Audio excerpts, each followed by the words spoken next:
Beirut Reuters Syrian government forces battled rebels and weathered Turkish artillery barrages on Thursday as they tried to seize Saraqeb town in northwestern Idlib province in a new push to recapture the last rebel stronghold, witnesses and a war monitor said.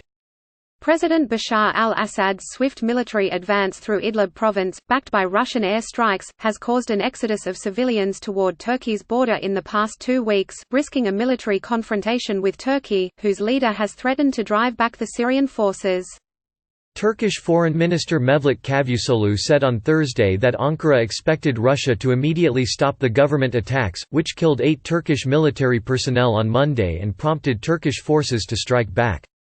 "We conveyed our determination to our Russian counterparts," he said, adding that Ankara was determined to stem the humanitarian drama in Idlib, which Turkey says has displaced nearly 1 million people. Syrian forces backed by air strikes had on Wednesday encircled and entered Saraqeb, 15 kilometers (9 miles) east of Idlib city, the British-based Syrian Observatory for Human Rights had said in a report corroborated by witnesses.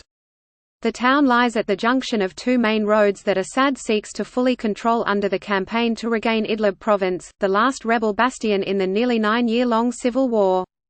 Rebel fighters managed to push back government forces from most of Saraqeb in an attack from the northern part of the town that coincided with Turkish shelling against advancing government forces, the observatory said.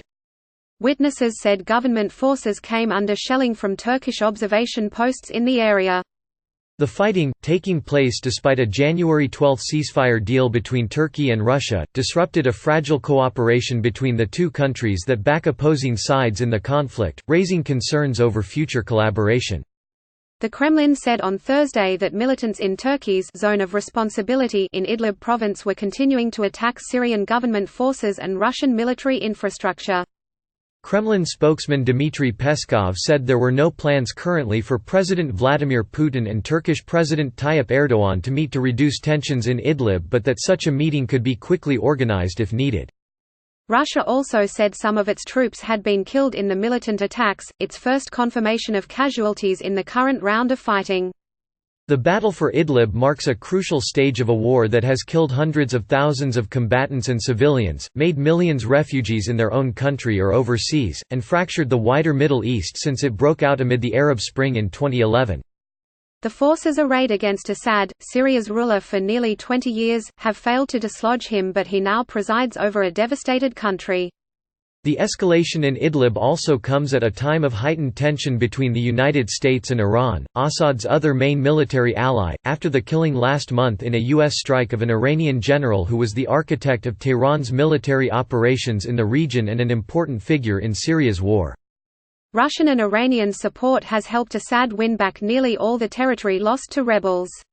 The threat of direct confrontation between arch-enemies Israel and Iran has also long simmered in Syria, where the Iranian military has built a presence early in the civil war.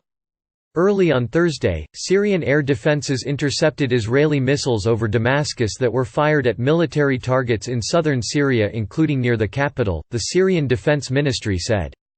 The attacks by Israeli warplanes were launched in 2 waves, one near Damascus and another near Daraa and Quneitra provinces, it said. The Syrian air defenses downed a large number of missiles, but the attacks had caused material damage and injured 8 fighters, it said, without specifying their nationality. The Israeli military declined to comment. Israel has repeatedly bombed Iranian-backed militia targets in Syria, saying its goal was to end Tehran's military presence there.